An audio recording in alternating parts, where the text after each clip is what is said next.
Nigeria Info. Nigeria Info.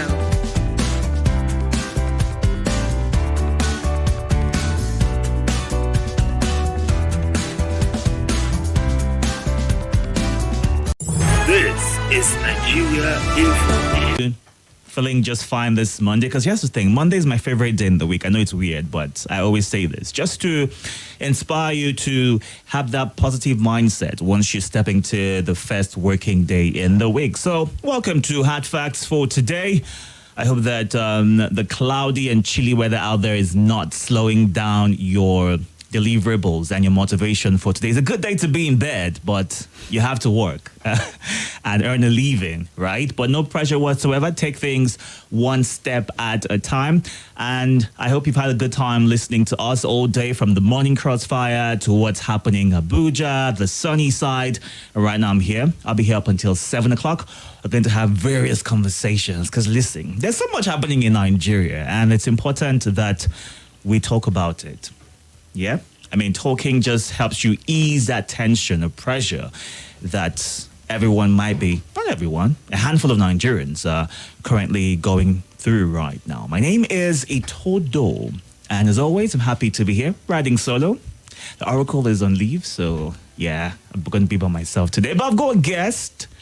I've got company as well right here. So if you can see, if you're on the live right now, you can see everyone in the studio. You can watch us live on Facebook and YouTube at Nigeria Info Abuja. Ensure that you follow and subscribe to our YouTube channel, and let's have you be a part of the Nigeria Info family. This is a roundtable. Right now, we'll be talking about the three big stories making the rounds in Nigeria at this time, and we'll do that up until 4:30 p.m. and move on to other things.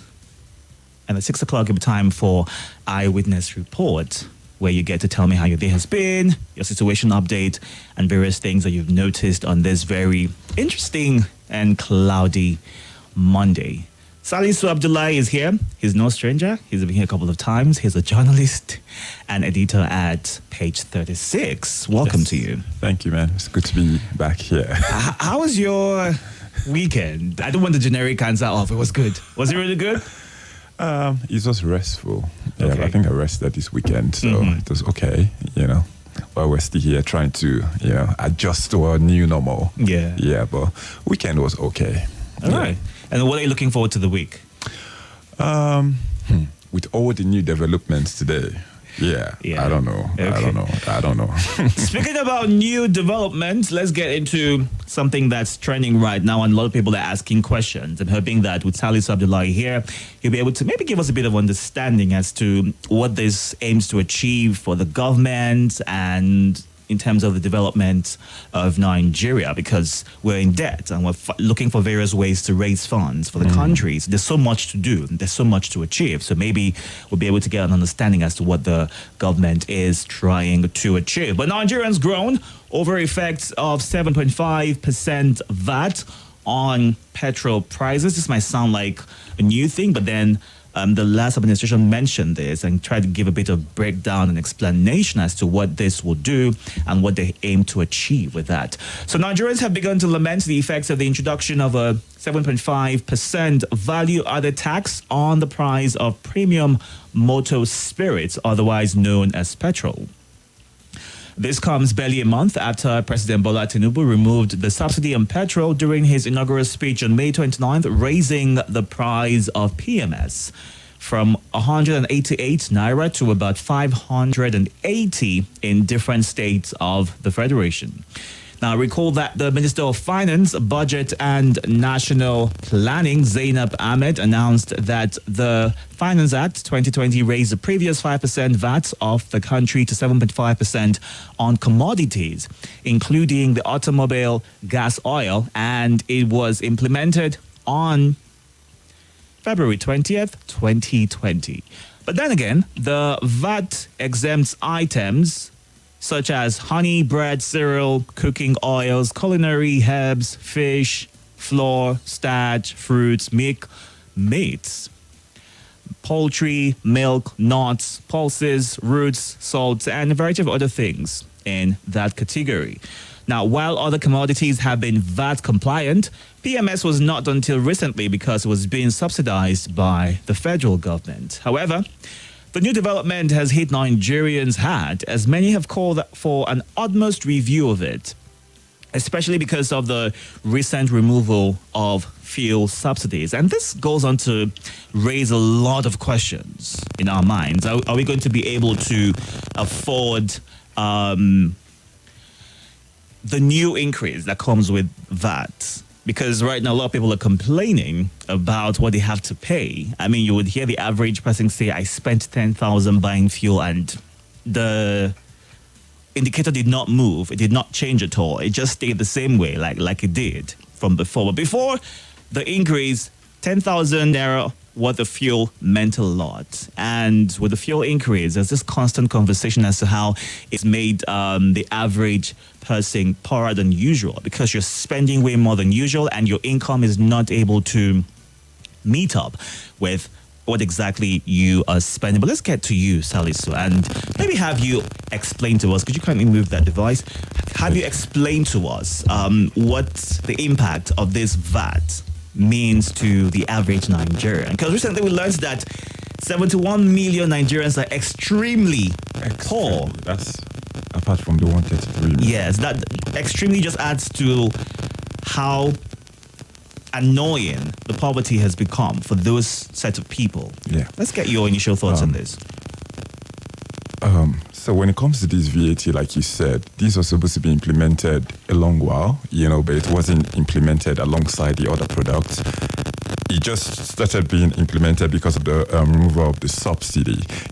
Normally I'm not supposed to have a problem with the VAT. It's normal for you to, tax. You collect taxes to develop the country, to create infrastructure, healthcare, and all those. So the problem I have in particular is that everything is happening too fast, and they're all looking like they are negative. They're not looking like they're positive. So everything is happening too fast at a time where Nigerians were already dealing with a lot of hardship. You just called 71 million. That's the population of some countries in extreme poverty. So the president came on May 29. We're sitting down here on that day. There was the removal of petrol subsidy without any plan, which is where most Nigerians are having a problem.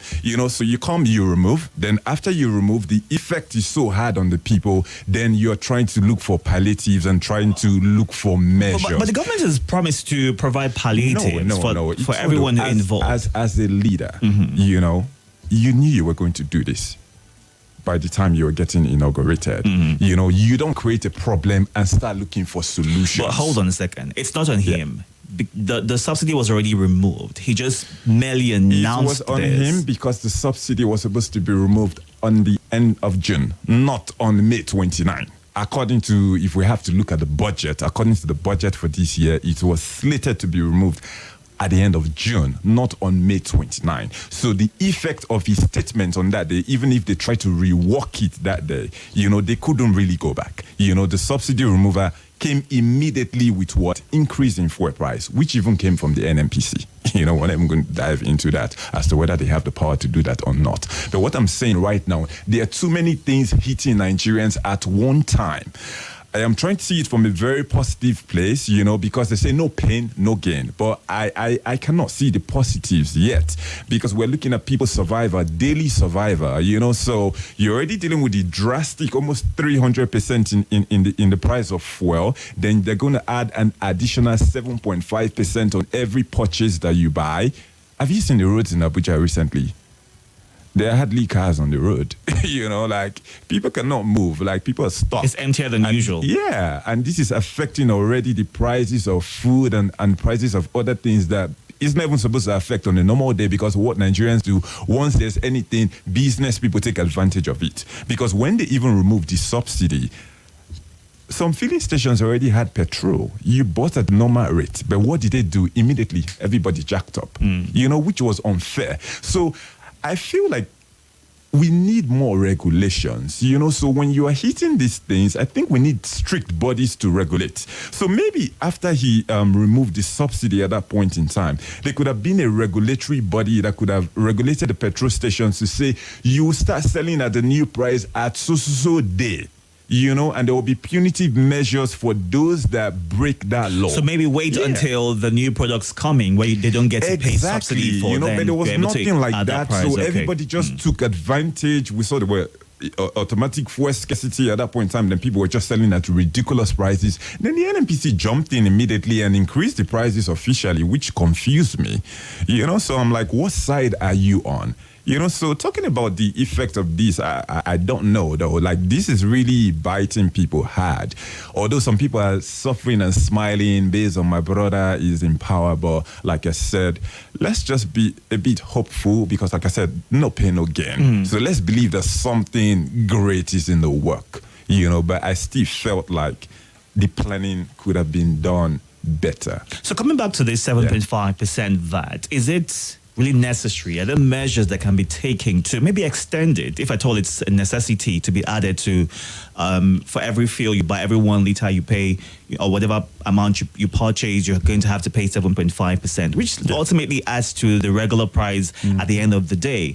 But it might not seem like a lot, but putting it all together, it might not seem like a lot, like a little percentage of what you're paying for, but putting it all together, it can be overwhelming for the average person who might not be able to even purchase fuel at the regular price it is right now. And I know I said when we sat down here on the 29th, I talked about my expectation of this federal government. I was wishing that we had a government that was very responsive. We can look at other countries like the UK and the US when they're pressing national issues. There's no formality that, the president is going to address the nation on Monday by 7. No, the president comes out immediately to speak, or you send your chief press secretary to come out immediately to speak, especially when you notice that there's some policy or there's something that is like disturbing Nigerians, So this news broke out today. The federal government have not addressed it. Like you asked, can they announce or can they delay it? They have not even said when it's going to be officially implemented. This just broke and everybody's like going haywire. I feel like they need to jump on top of the matter and address it just to calm people's nerves. At least be considerate. It will show that you're a considerate and caring government. At least tell Nigerians, we have plans to implement this and this is why we have to implement this and this is when we are going to implement this. Clarity. We just need more clarity. So proper communication would go a long way in having people understand what. It's very important. Why do you have all these spokespersons everywhere? They need to talk, drop a tweet is enough. Let's bring labor into this. Now, today is June 19th, and it's the day where they're supposed to come back to that meeting and get to understand if their requests have been met or are going to be met, or how long it will take for those requests to be achieved or reviewed upon. What are the expectations? What's the regular Nigerian, the average Nigerian expecting from labor? Because I know there's a court order that they cannot go on strike. I would also like you to explain if they can still go on the strike regardless of the court order. I'm asking questions based on conversations I've had people, have, because they can't keep living on the regular minimum wage, and stakeholders have requested that not just government workers need their wages increased, but private workers as well. If there's going to be an increase, it should be across board, not just one section, because with one section enjoying that increase, the other half would suffer for it, and that's not something that you want to see. Very tiny percentage. Exactly. So let's have your overall thoughts on this. There's a court order. After addressing the judiciary here, I think the judiciary needs to stay away from some matters. The judiciary needs to stop being used and manipulated, allegedly, if they are. This is labor that represents the people. You don't just jump in and say, no strike. But we know that the impact the strike would have on the Nigerian economy. But at the end of the day, it's for a just cause.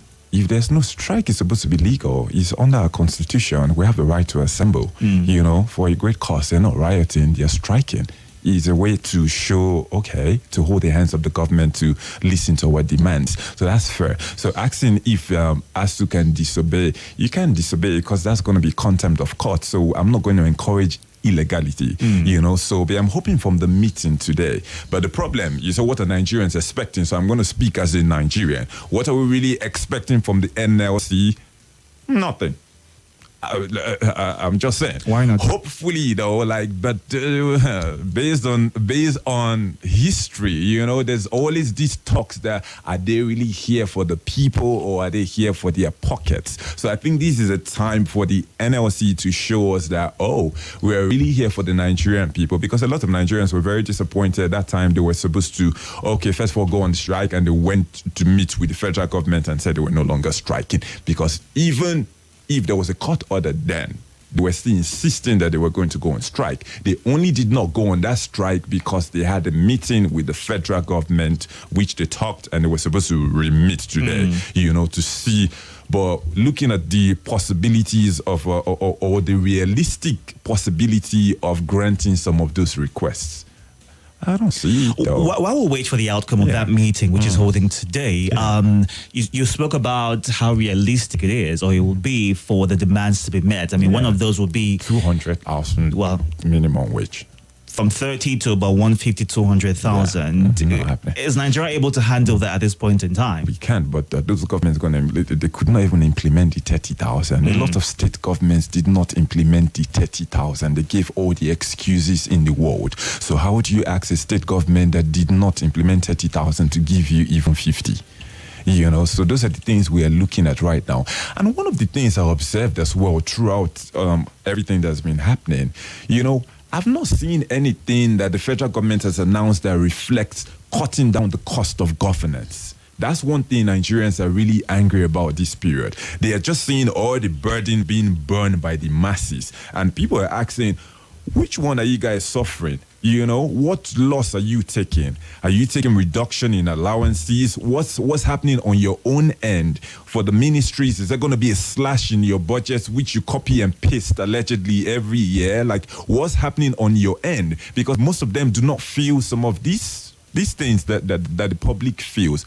And you talked about the private sector increasing minimum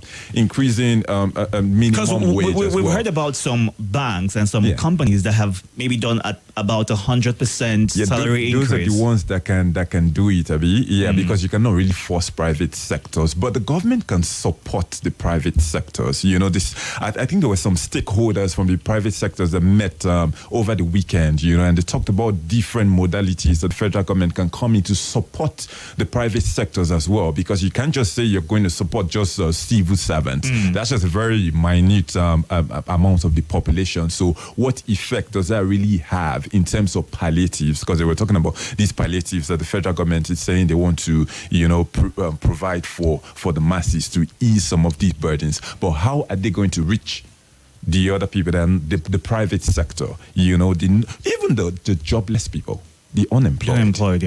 Because those are managing the small daily survivors. This is more hardship for them. How are they going to get access to anything? What are those palliatives? We don't still know. We don't still know how are these things going to be implemented. Then we still have to look at the COVID era. We can't forget that era, because the government can come and say, we have these palliatives, whatever. How are they going to be implemented? How are you going to see through that these reach the people that they are supposed to reach? Because during the COVID era, we can say allegedly or not allegedly, some people would tell you, I got 500,000, but I had to sort here and sort there and sort here. That's not how it's supposed to be. If that's what's going to be done at this time as well, that's going to be really sad. Okay. Yeah. Let's give you a quick pause there and go on this break. You can join the conversation right now. You can watch live on YouTube and Facebook, and also contribute at Nigeria Info Abuja. Do well to follow those platforms, Facebook and YouTube. You can also join the conversation and share your thoughts via the WhatsApp platform.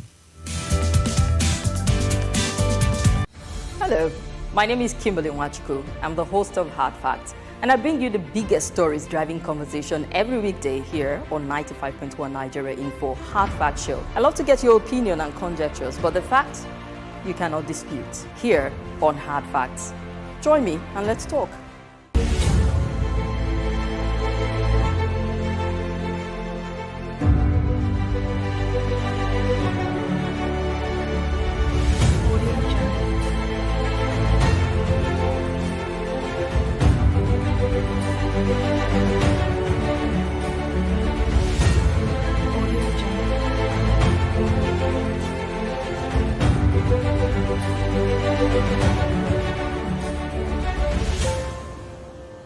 Audio Jungle.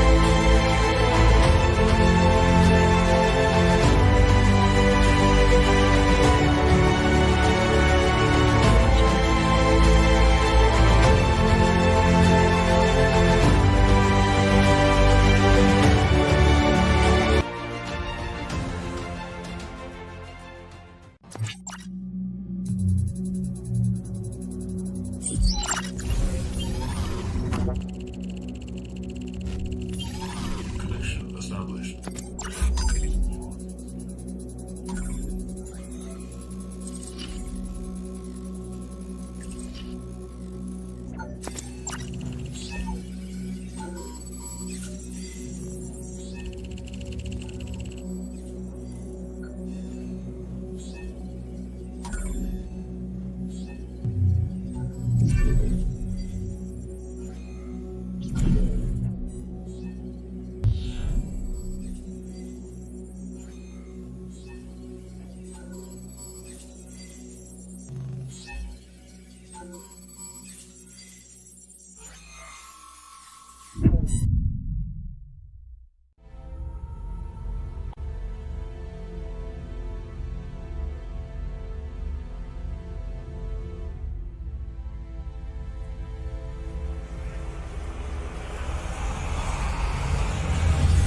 This is Nigeria Info.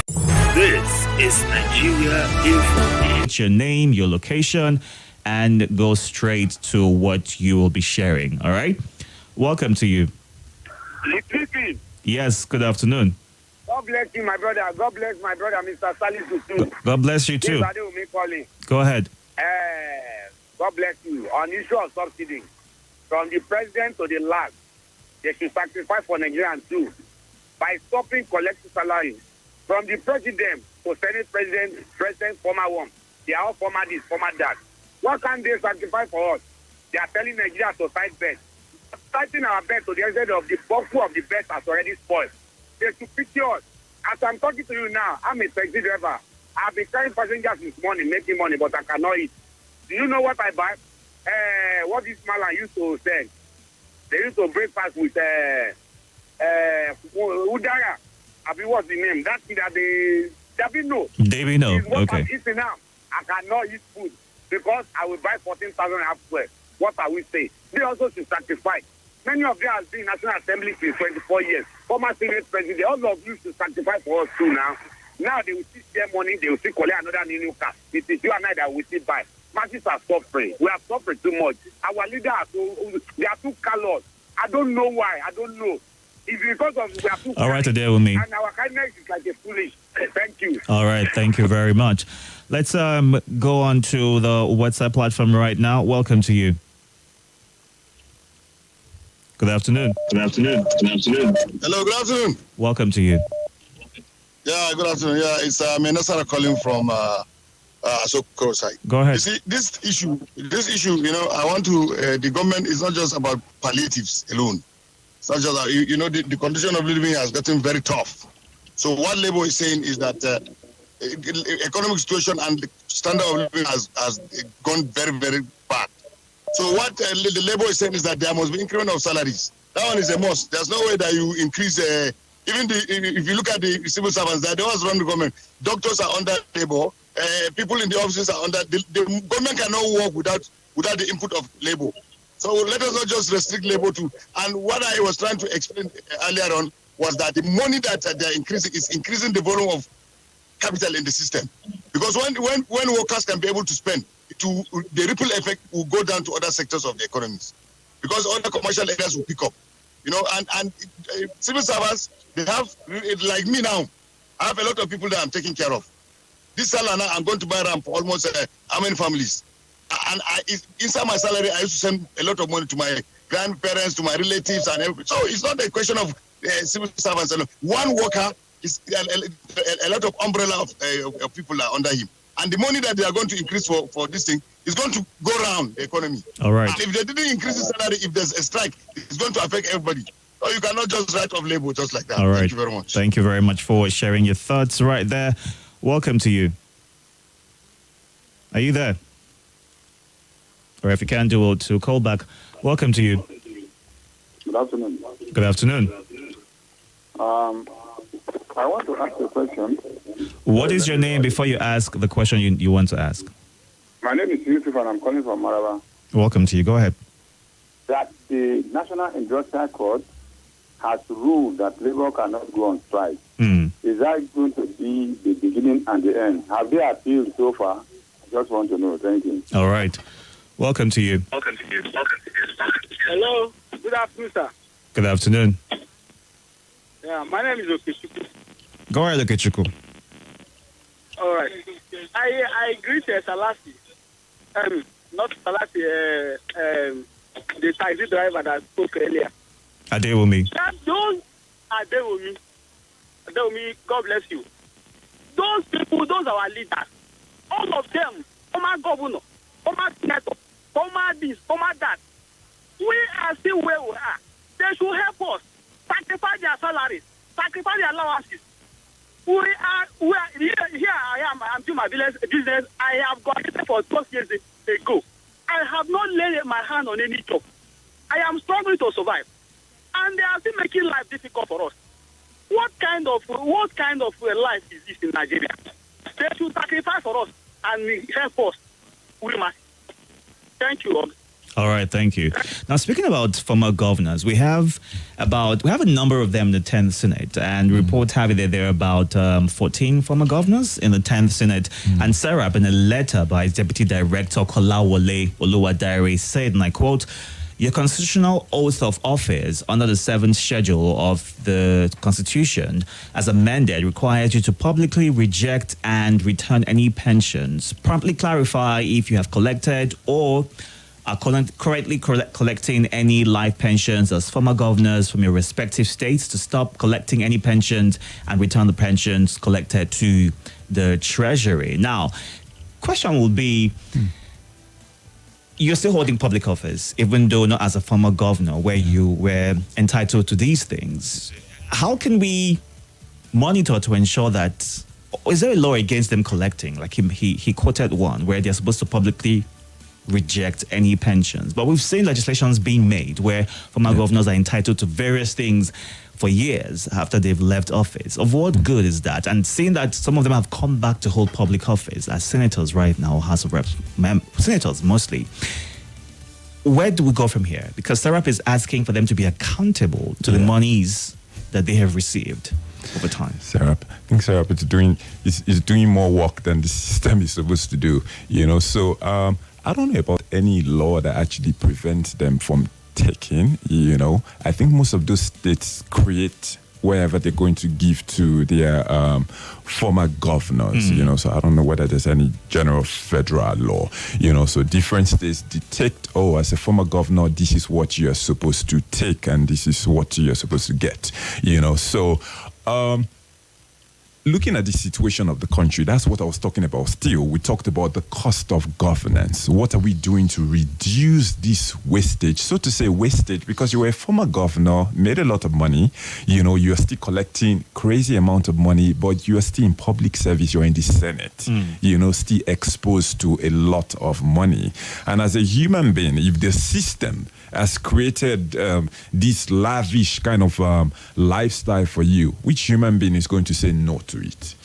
So at that point in time, I'm blaming the system. I'm looking at the state governments to look into their laws, consider the current state of the country and work in cahoots with that. Because this conversation is all about cutting the cost of governance. Yes. And if you were a former governor and right now you're in the National Assembly, collecting life pensions as a former governor while in the Senate would clearly violate the constitutional provision and amount to you taking advantage of that entrusted public position that you're holding at the time. Because if you're not in public office again, that's a different ballgame altogether. But then you're in public office and then you're getting from both ends. At the end of the day, who is implementing the law? That's the another Or who is problem. keeping track of these things? Exactly, because the law could be there and people are there disobeying the law. There's supposed to be a body, there's a system that is supposed to make sure that these laws are adhered to. But when you look at a system that is not working, anybody does what they ought to do. Anybody just does whatever they choose to do, which is very sad. And looking at, talking about cutting the cost of government as well, that's where I hold the federal government a bit accountable. in their move with this whole subsidy thing, the VAT thing. I think Nigerians could have believed or could have even decided to at least bear some pain if the structure was well laid from the very beginning. In what sense? Especially when it comes to this cutting of cost of governance. Okay. I felt like even at that inauguration speech, you don't just say, oh, I declare an end to the subsidy era. Other things could have followed, that could have made Nigerians more excited. But we easily just, people were excited with that one side, could have made the whole thing more suitable, So announcing that, there will be no longer this and this. Former governors are not going to get this and this as allowance. We're not going to get brand new cars. That kind of talk could have, could have seen like, there is hope, So even if we have to bear this pain right now, all of us are feeling something, not just the masses. Yeah. All right. Let's get back to the phone lines right now. You can call in at this time or simply send a message. Oludade Abiodun says, okay, I think I took this already from our Facebook page. Honestly, a declaration by the president during his inaugural speech, everything went crazy. The people selling fuel are really our problem, but government ought to be in charge. NLC, All right, Isa from Buhari sharing his thoughts right there. Welcome to you. Good afternoon. Good afternoon. Yeah, my name is Austin. I'm calling from Warren Park. Go ahead, Austin. All right. Seriously, to you, NLC, they have missed it right from the beginning. Since the day they declared for Labour Party, they came out openly to say Labour Party is their party. If I was the president, I would treat them like opposition party because I'm trying to put something in place, and they should allow the president to work. But the Labour Party is representing various Nigerian workers cut across party lines, not just the Labour Party. Yes, I know, but they have brought themselves out as a political party for saying that the Labour Party is their own party. Now, the president that removed the subsidy, he knows that the cost of living definitely will rise. And so all those things will be considered. And as soon as they increase their salaries, the price of things in the market will definitely go up. And it's not everybody that is working for salary. And we all go to the same market. So all those things is a gradual thing that has to be put in place. All right. Thank you. Thank you. Welcome to you. Hello. Good afternoon. Welcome. My name is Samuel. Welcome, Samuel. Yeah, I'm calling to just say a word from the politicians who said the citizens should continue to sacrifice. And for this example, I will start saying right from the beginning, Buhari started 2015. They have been saying we should give sacrifice, and he just come. Things are going to get better. Like that. In 2019, also the same thing, sacrifice continuously. People died. Now this one come again, sacrifice. You are just making statement on guidance statement right from the day you just get in without taking any measures, without any bringing a substitute to what you are going to elevate or reduce the heaviness on people already. He has been in this party as a leader in the party. He has known every good point. He has partaken in the suffering that this country and the citizens has already been. He cannot just come out and say he don't know what has been happening. He has been the leader and he has known what Buhari has put out in again.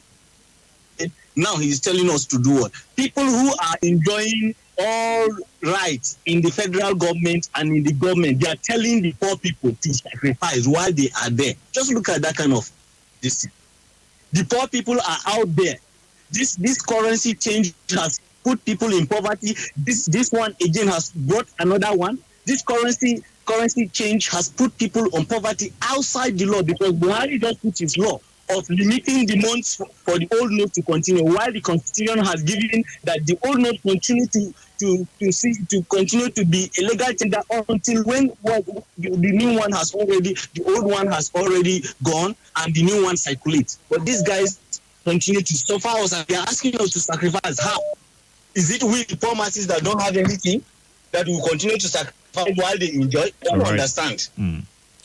All right. Thanks for your thoughts right there. Welcome to you. Thank you.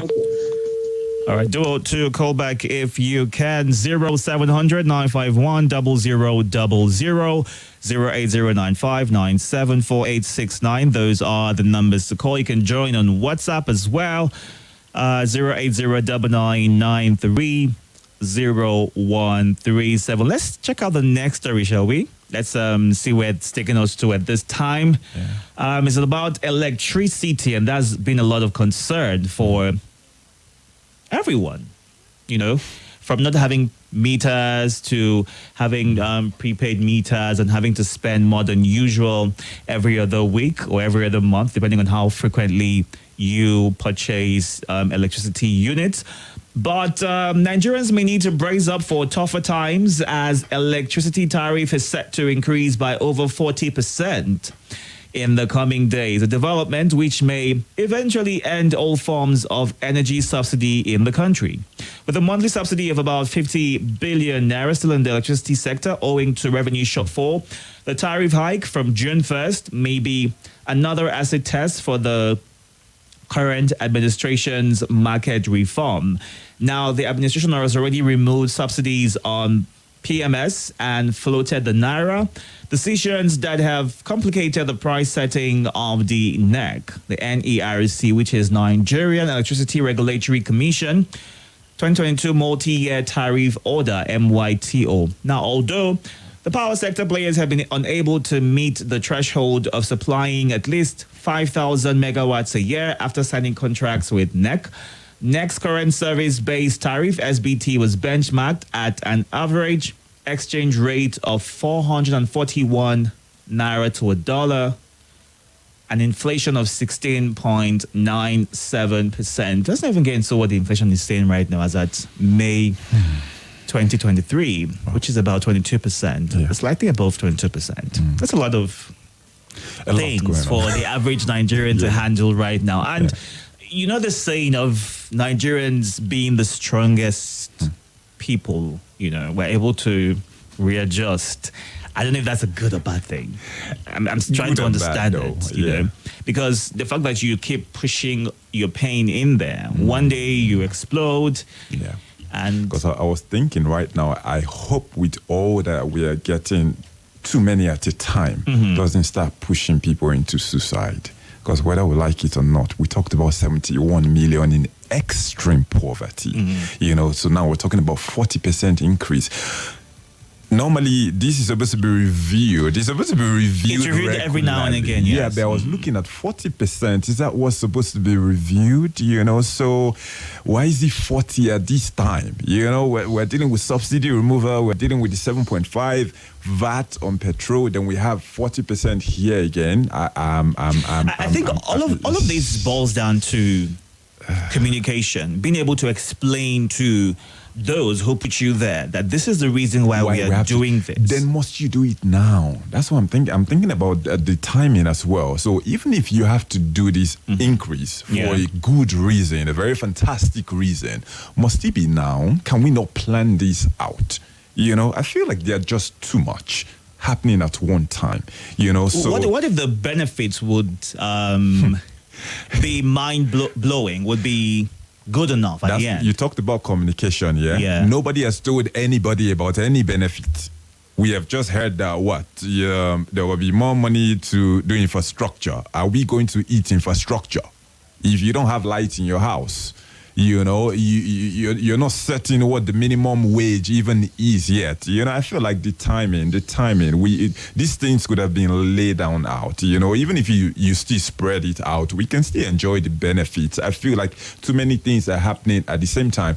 And this present government came into power when the country was in shambles, so it's like going from being in shambles to more shambles, and we're like, okay, slow down, and there's no communication as to, okay, what are those, what do we stand to benefit, and for how long are we going to feel this pain, so we can plan and say, oh, from now to now, then we can expect from this other time, goodness and mercies are coming, but there's no proper communication still. And hopefully, like you said, hopefully something great is coming, but we cannot live on hope. Yep. Now, let's go a few steps back to talking about the Electricity Act and, the power it gives states to generate and transmit electricity to residents there.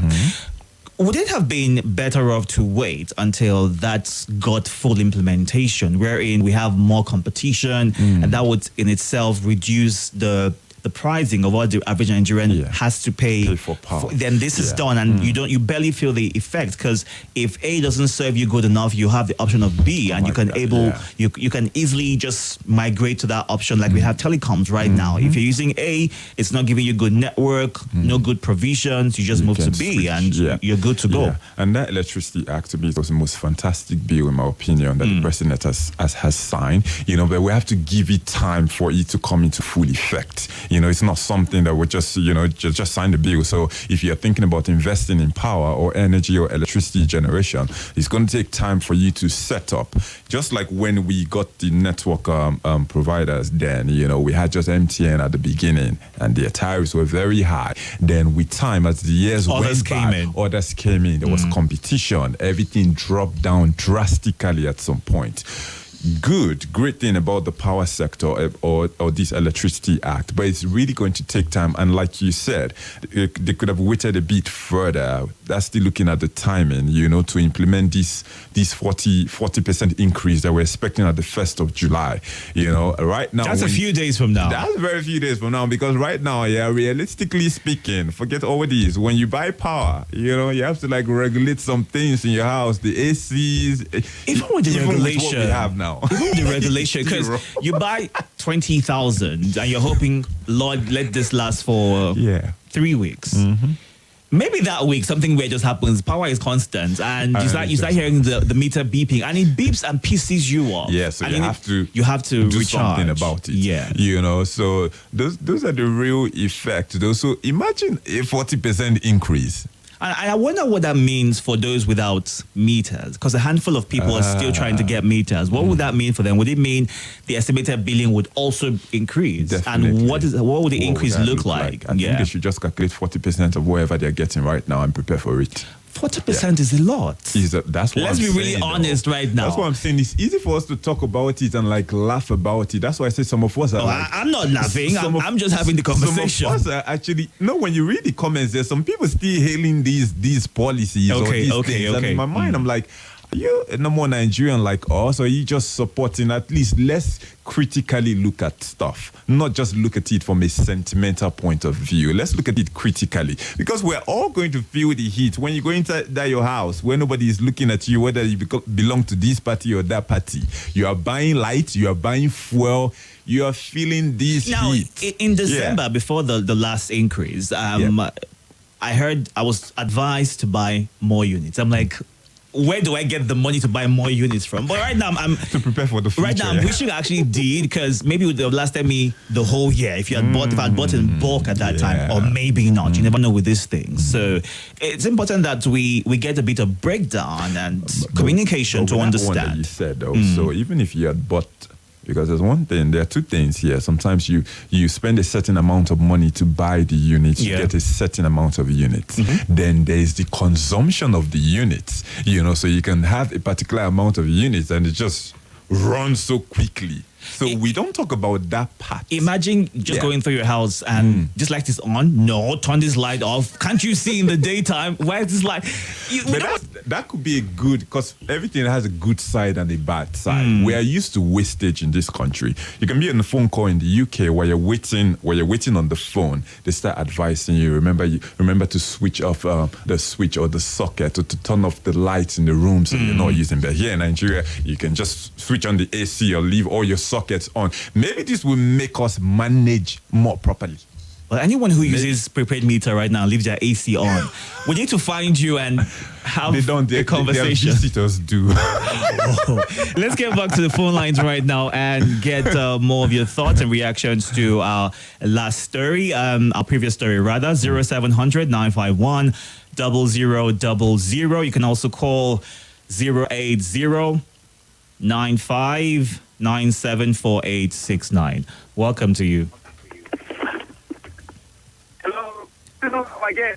Good afternoon to you. Your connection is not exactly great. Can you move on?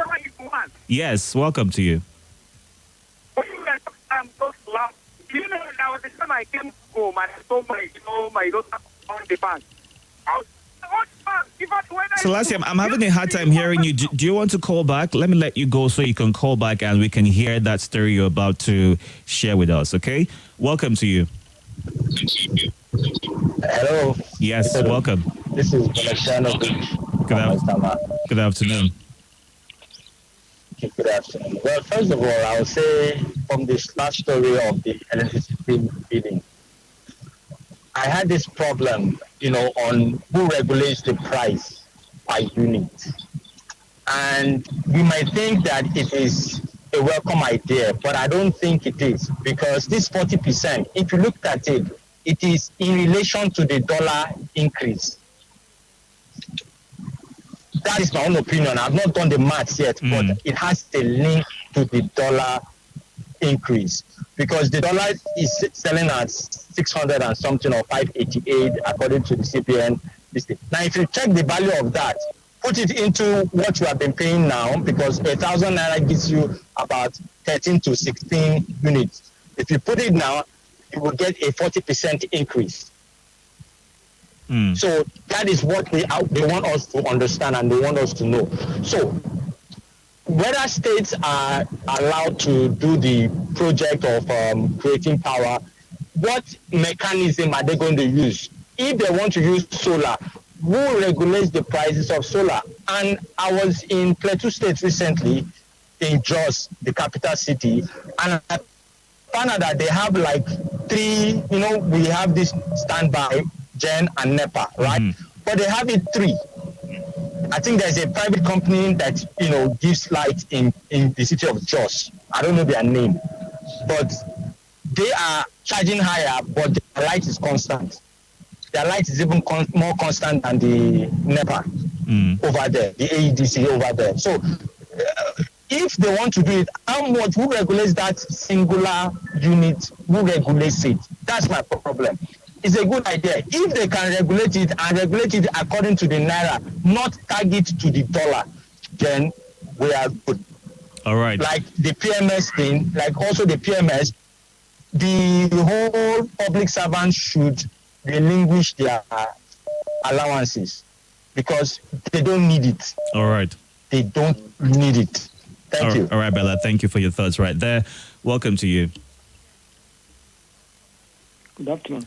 Are you there? Good afternoon. Can you share your thoughts in 50 seconds? Oh, sorry about that. Welcome to you.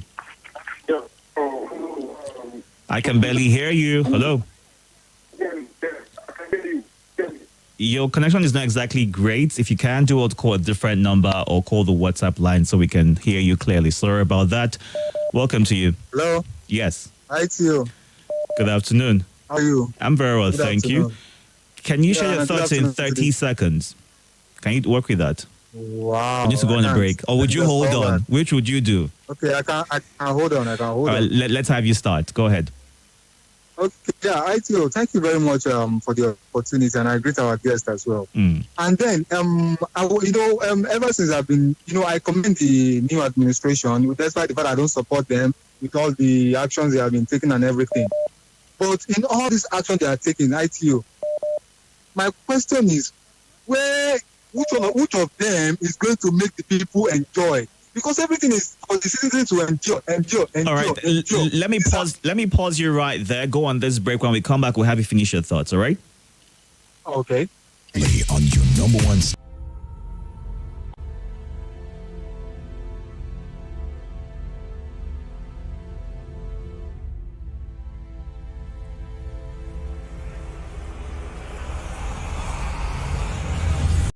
This is Nigeria Info. Nigeria Info.